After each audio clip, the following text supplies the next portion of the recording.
Are you tired of your cookies looking a little, well, amateur? Let me show you 5 hacks that will totally transform your decorating game, even if you just started decorating cookies yesterday. Hey there, I'm Liz from easycookiedecorating.com, and I totally understand how intimidating cookie decorating can be. The baking, the icing, the colors, all of those tiny details, trying to get them perfect. It can be really hard to get the results that you want, and it's very easy to become overwhelmed and get down on yourself because your cookies are not coming out like the video you just watched. But with these 5 beginner hacks, you'll get the confidence you need to make cookies that you're actually proud of. And you can use these hacks today to make cookies that look like you've been spending months practicing. And I promise, just like everything else we do on Easy Cookie Decorating, they'll be super easy and approachable. Let's kick it off with the foundation of royal icing. A lot of people struggle with bleeding colors, a crusty texture, or unpredictable drying.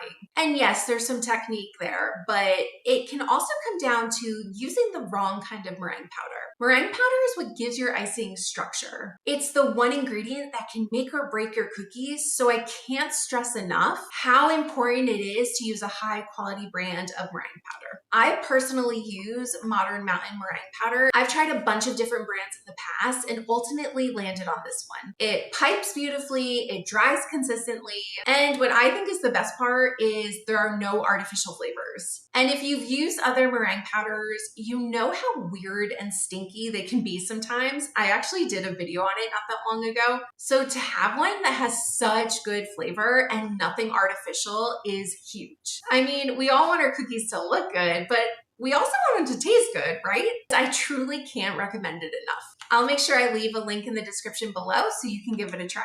All right, so hack number 2, gold paint, or in our case, gold luster dust, will make anything look fancy. So let me ask you something. If you got a piece of chocolate, say one of those caramel squares from a heart-shaped box that you get on Valentine's Day, nothing too exciting about that, right? It's a piece of chocolate. But if you take that same square and you drop just a tiny piece of gold leaf on the top of it, it will instantly look like it came from a fancy chocolatier. So if you want cookies to really pop and feel extra special, just add a touch of edible gold paint on it. I've taken the most boring cookies that I've made and added a little bit of gold painted detail on it, and they looked so good. It just gives such a fancy touch, and it makes the cookies look a lot more expensive and high-end than without the gold. You can make pretty much any design and find a place to fit in some gold. And I promise you'll get a lot of compliments. Hack number 3. Adding watercolor for depth. Similar to what we just talked about with the gold luster dust paint, watercolor style painting can add a lot of gorgeous depth and dimension to your cookies. You can use gel food coloring that's been watered down with a little bit of vodka or Everclear to add some soft shadows or even outline some details. It instantly makes your designs look a lot more professional, and it doesn't take much effort at all. It just takes a little bit of time. And quick note, if you do paint your cookies with food coloring, make sure that you dust the tops of them with cornstarch before packaging so that the watercolor paint doesn't stick to the packaging. That's a common issue that can happen, and the cornstarch will prevent that. All right, hack number 4. This is the easiest upgrade. Even if your flooding isn't perfect, a clean line of icing around the edge can hide flaws and even make your cookies look a lot more polished and intentional. You can experiment with a beaded border, a lace border, or even do something as easy as adding dots all the way around the cookie to help bring those seams together and make it look really polished. Just make sure you use a thicker consistency than you would for flooding. And lastly, for number 5, using royal icing transfers for puffy perfection. If you've ever struggled with color bleed, or you just can't seem to pipe decorations in a neat and clean way, then transfers are your BFF. Not only can you make royal icing transfers ahead of time, but it's really easy to utilize a template to trace the perfect design every time.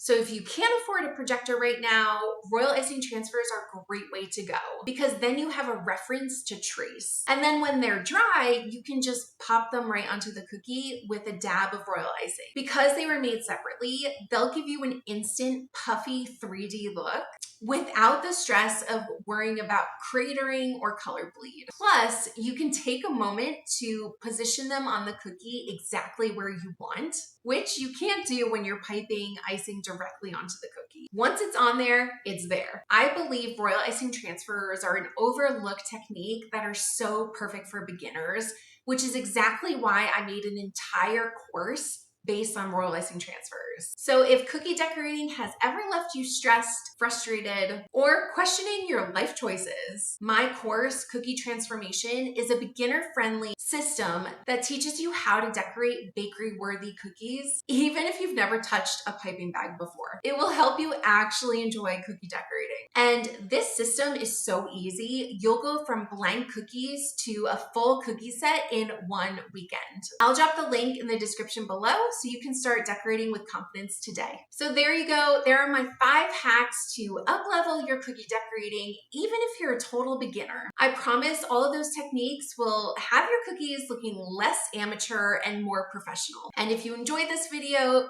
give me a like and make sure you comment below. What are some hacks you've used to help up-level your cookies? I'd love to know. And don't forget to subscribe. I've got a lot more sweet techniques coming your way.